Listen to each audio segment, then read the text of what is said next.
Personally, I got into video games development through making Half-Life 2 mods, kind of back in my teens. I just simply applied at Rogue Sun because I was looking at the website, saw Tin Hearts, and I was like, this looks really cool. I met Costas and it was like literally like, yep, you're cool.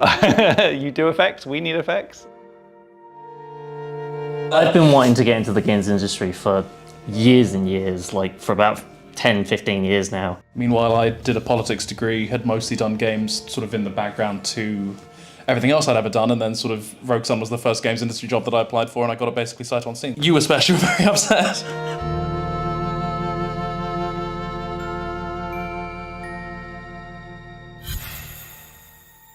Our current team has a broad range of experiences from before. Costas from Lionhead, and the studio legacy really is founded out of Lionhead.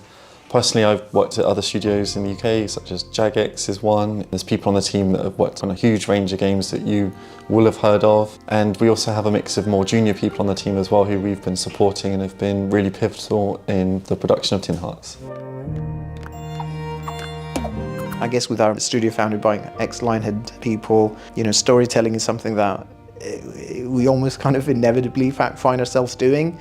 We had the good fortune to happen upon your tin soldiers at the Stockholm Toy Fair and saw at once that you rightly belonged in our exclusive brotherhood. Working on Tin Hearts it's such a different project from other things I've worked on. The fact that it's mixing puzzles and adventure elements with this really strong emotive narrative is just the kind of game I really like to make. I really like games that tell a really nice story. Oh, do you hear that? I think Mummy is calling. Coming, Mummy.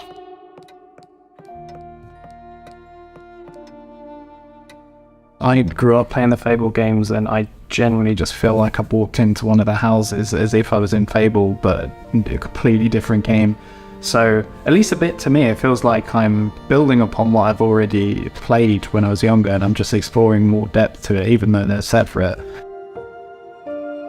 Behind every brilliant invention,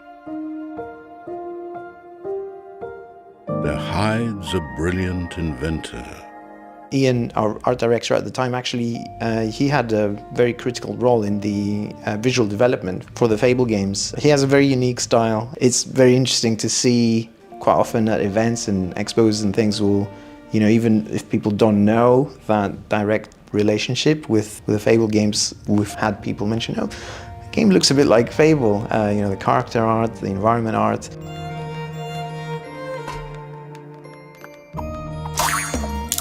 Even in the span of a year and a bit, it's completely transformed since I started. The base was great, but building up from there, we've done a lot of work together along with the original people who were on the project to create this mishmash of our personalities and the people who came before us.